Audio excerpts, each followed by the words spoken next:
2007 বিশ্বকাপে মুশফিকের match winning কাটশট, 2012 Asia কাপে মাহমুদুল্লাহর cover ড্রাইভে জয় নিশ্চিত হওয়া, কিংবা সবশেষ এশিয়া কাপে লিটন দাসের হাতে স্ট্যাম্প উপড়ে ফেলা থেকে জয় নিশ্চিত হওয়া।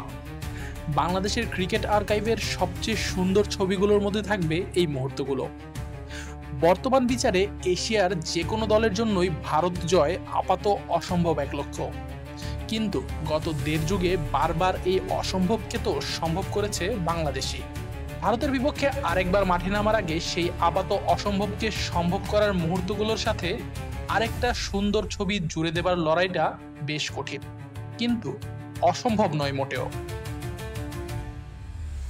যে কোনো বিচারেই এশিয়া কাপের সবচেয়ে শক্তিশালী দল ভারত। ভারত অন্যান্য দলের চেয়ে শক্তিতে এতটাই এগিয়ে যে ভারতের এ দল পাঠালেও হয়তো তারাও ফেভারিট থাকতো এশিয়া কাপ জয়ের জন্য। সুপার 4-এর ম্যাচে ভারতের বিপক্ষে জয়টাই বাংলাদেশের জন্য কঠিন, বেশ কঠিন, কিন্তু এই কঠিন কাজ বড় মঞ্চে বারবার করেছে বাংলাদেশ।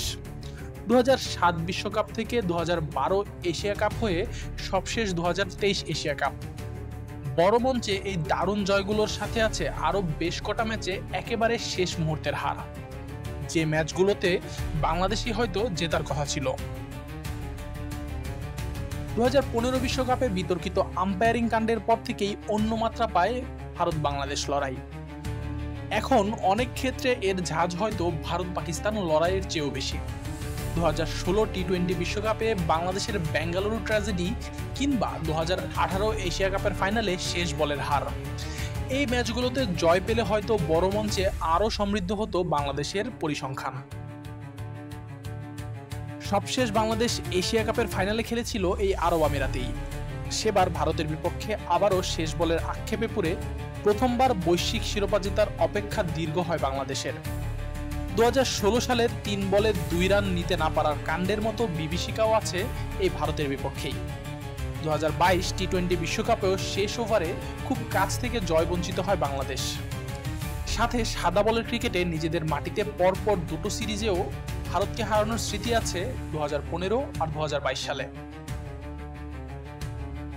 তাই সব মিলিয়ে শক্তির বিচারে ভারত যোজন যোজন এগিয়ে থাকলেও বড় মঞ্চই বাংলাদেশকে সাহস দিচ্ছে। অন্যান্য যে কোনো বারের চেয়ে টি-20তে একটা ব্যালেন্সড দল পেয়েছে বাংলাদেশ। তাই পূর্বেও অসম শক্তির লড়াইয়ে জেতার স্মৃতি যেখানে আছে, সেখানে এবারেও তেমন কিছুই করে দেখাতে হবে বাংলাদেশকে। দিন শেষে ক্রিকেট তো শুধুই সেই ম্যাচ ডে এর খেলা।